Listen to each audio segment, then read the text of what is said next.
আজ বেরিয়ে পড়লাম সকালবেলায়। দেখি আজকে মাছ ধরবো। বৃষ্টির ভিতরে মাছ ধরার মজাই আলাদা। আপনারা দেখবেন, দেখাবো আজকে মাছ ধরার জন্য মাছ ধরবো। ভিডিওটা দেখেন, পুরোপুরি না টেনে দেখবেন। মাছ ধরার জন্য যাচ্ছি। আমাদের সামনে একটা বড় গাথা আছে, এই গাথা থেকে মাছ ধরবো।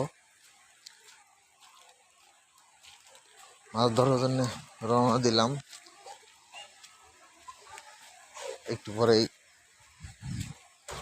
ওখানে যাব, মাছ ধরবো। মাছ ধরার লেগে রওনা দিলাম।